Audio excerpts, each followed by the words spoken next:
What's up, guys? Team Stamp West. We are going to take a look at the PDGA Pro World Championship rounds today. We got day one of 5, and I have with me John Perry of Team Discraft on the phone to add in some commentary.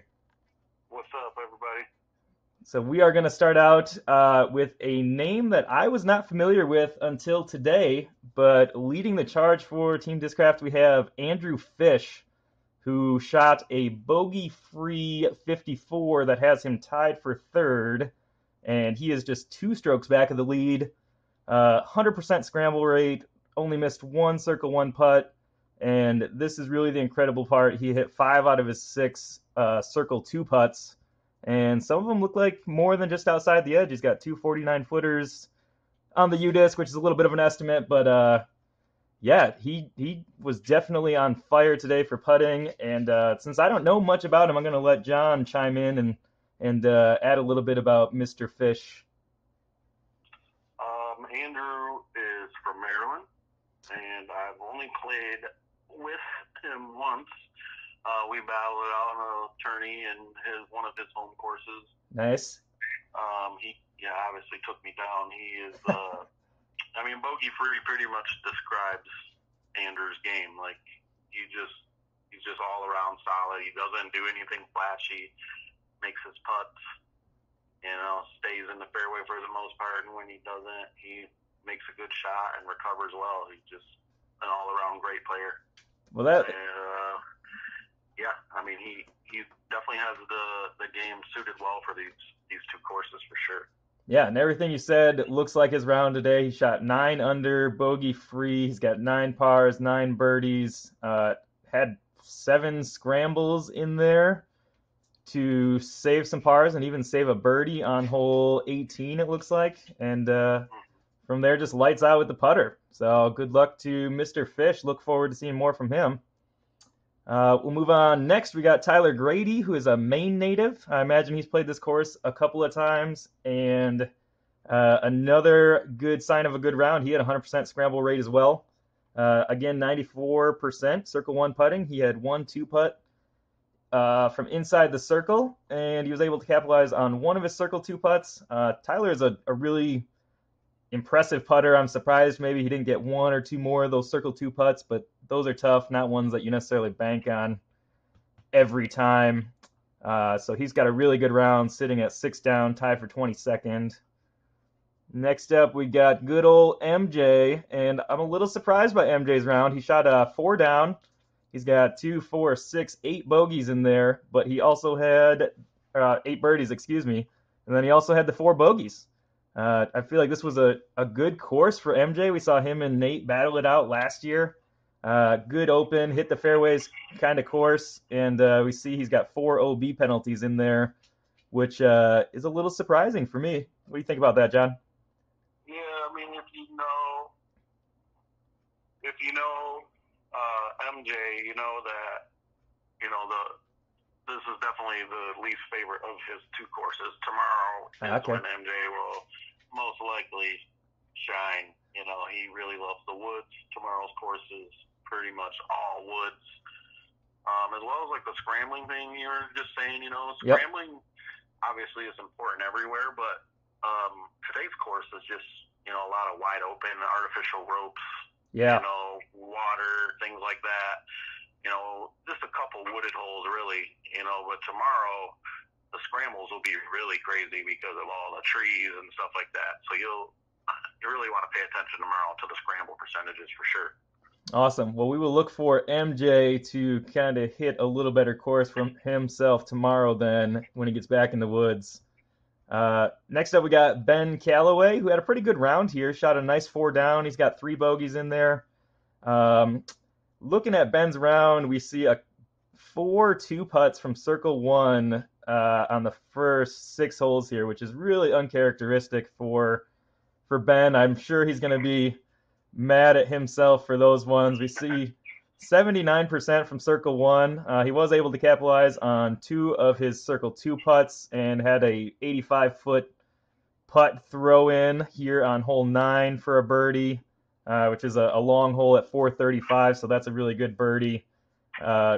really a pretty good round. And if he finds another 4 strokes on those putts early on there, he's sitting 6, 7, 8 down somewhere in there, and is looking good. So I like where Ben's sitting. He's tied for 36th with MJ, and we'll see how he does tomorrow. Next up, for sure. The open course, you just don't want to shoot yourself in the foot. So, really anything even par under, they can recover from. I mean, they're definitely going to have to shoot a little better the next time on that course, but plenty good. The course is tricky. It's tough, especially if it gets windy. Yeah, well, plenty good for the first round, keeping himself in it, still in the conversation, definitely not out of it by any means. Next up, we have Trevor, who shot a 3 down. He's tied for 51st. I think there's 210 or 212 competitors, something like that. And Trevor just had a really clean round until we get to kind of these last 3 holes. We see a lot of pars. We see a lot of good scrambles. Again, just 1 2-putt inside the circle, like a couple of the other guys, so that's not too bad. But then when we get to hole 16 and 17, we see Trevor's first 2 bogeys and an OB on 17. And what is it that makes kind of these last 3 holes so tricky, John? Well, as long as they haven't changed them drastically from last year, which a couple of the holes are a little changed, but 16 is a tricky uphill dogleg par 4 with a lot of artificial OB. Mm-hmm. And then the next hole is a very, very, I don't know, it's just a really tricky par 3. It almost, you almost have to throw a bad sawed-off hyzer. You throw a shot that you think is good and you're out of bounds, and then you have to throw your approach, and the basket is on such a downslope that the approach is really hard to judge, so often after you're, struggling from going out of bounds, mentally, you float the approach a little soft or you throw it a little hot, and the hills really play to that, so you're going to be either way short or way long, and then you could hit another putt off the rim and roll down the hill again, It's just one of those holes. And then 18 is just a gnarly finishing hole. Yeah. OB left, OB right, huge downhill shot off the tee, and then it kind of bends dog leg right and finishes on a hillside with OB surrounding it everywhere, so it's almost, it's pretty much a peninsula on a hill. It's just a really tough finishing hole. Yeah, really tough stretch of finishes, and kind of like you touched on with 17 here, we see Trevor had a circle 2-putt opportunity to save the par, but again, being a tricky green, that's likely why we see a circle 2 and a circle 1, and they even have from 27 feet on his circle 1 putt, so that means he was getting close to circle's edge even to... I would imagine he probably threw it out of bounds, threw it deep, missed that putt, and then took his 5 or whatever he took. Yep. Yeah, 4 on that. I think, well, let's see. Yeah, 17's that 300-foot or 400-foot par 3, so... Yeah, but it only plays like 300 feet, and it's just such a tricky hyzer shot. Like, you have to play it so tight to this wall of trees that's blocking you off. Now, some people could throw it in those trees, too, and be really screwed. Yeah. Tricky couple finishes, and I think we'll kind of see that again with Brian Earhart here. He really started out hot. He had 5 birdies out of the first 6 holes. He took a bogey on 3 with an OB, a double bogey, on 3 with a OB throw in there. We see him make some good scrambles through kind of the middle stretch. Again, we see 2 missed circle 1 putts. I'm sure he wants those back, as probably all the pros do. But what got Brian here was hole 18. He had 2 OB throws and ended up taking a 7 on an otherwise really good round. So I'm sure he's going to be a little disappointed with the double OB on 18. But kind of like John said, it's littered everywhere on that hole, so it's easy to... Yeah, it's just scary. You're trying to get out of there. It's your last hole. It's just a scary shot. Yep. The elevation is, it's at least 100-foot elevation change, so man, the drive is not easy to judge. You just, it can hang up in the air and go one way, or it can stay straight and stay OB the other way. It's just tough. And then, like I said, the upshot's not any easier. Yeah, tough hole. We got just a couple more guys. We got Austin Turner. shot neg 2, so he's still under par. He's doing fine. He's tied at 68th with Brian Earhart there, and decent round from Austin. He's got a couple. He's got two putts inside the circle.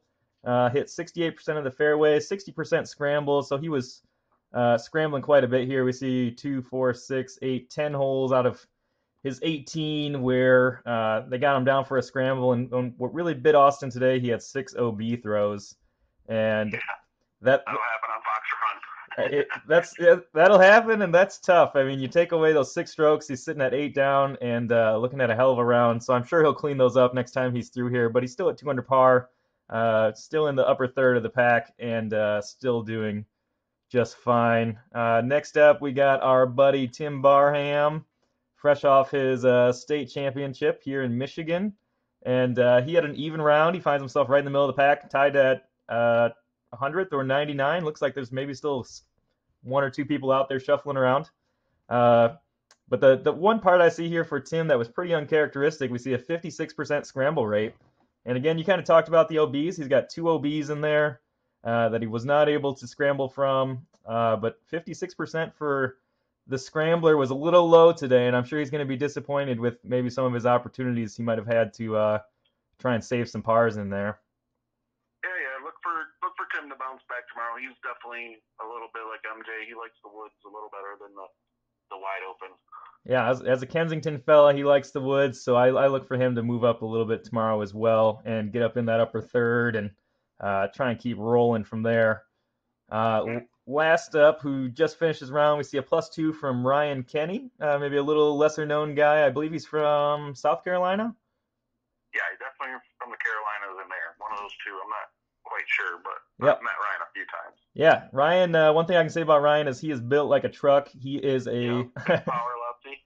A big power lefty. It didn't serve him too well today, even though he had an open course shooting +2. He had 4 birdies in there, and we see the 2, 4, 6 bogeys, which brought him to a +2. Nothing too crazy, just birdie bogey. Again, some tough scrambles. He had 5 OB throws. Those are tough to scramble back from. We do see he had bunch of circle 2 opportunities here. He had 7 circle 2 putt opportunities. He was able to capitalize on just one of those, and I'm sure that he would have liked to grab a few more strokes, but we'll keep an eye on him over the weekend. We're going to swing over to the FPO division real quick, and we got Courtney Cannon with a +9. Started out with a really nice birdie, and then happened to follow it up with a double bogey. So she had a mostly smooth round. We see a couple bogeys through the mid part, and they were on the other course today over at Brewster, so a little bit more wooded course. Sounds like maybe a little bit easier to find bogeys over there if you get off into the woods. Yeah, it's kind of a mix, actually. Okay. You know, I mean, there's a little less artificial OB, so if you're scrambling really well, you can save pars much easier because your bad shots aren't going OB and taking a penalty stroke. Yeah, and we actually see that they show on here she had 3, 6, 9, 12, 13 scramble opportunities. So just like you said, they're giving them the scramble opportunity numbers. It's a lot tighter. So I imagine those scramble numbers are going to be high on Brewster because of that. So they're not going to be very far off to be off of the fairway on that course. Sure. Yeah, tighter fairways. That makes sense. And last up, we are going to finish up with Haley King, the young gun out of Wisconsin. And she just kind of had a tough round today.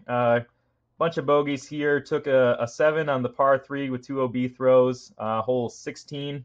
But was able to follow that up with a nice 3 on hole 17, really showing some mental composure. 95% from circle 1, and she had a lot of circle 2 opportunities. We see 10 circle 2 opportunities, and unfortunately she wasn't able to capitalize on those. Obviously not going to make all of them, but you look at some of those and maybe she gets 3 or 4 of them and steals a couple more strokes, but she's not sitting bad. She's sitting at 28th out of 49 women, so she's right in the middle of the pack, and she is a gunslinger. So on a little more open course tomorrow, I would expect her to move up and keep giving herself these opportunities that she did today. Yeah, hopefully the open rod a little bit. Man, if they play the same tees that we do and 17 is the same, that is a really good 3 for anybody.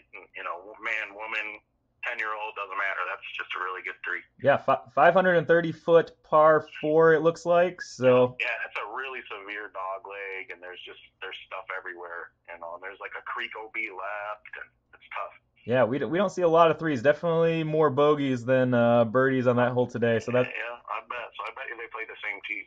Yeah, good birdie from her. So that's gonna wrap it up. That is our Team Discraft update. Thank you, John, for joining in and offering some additional commentary.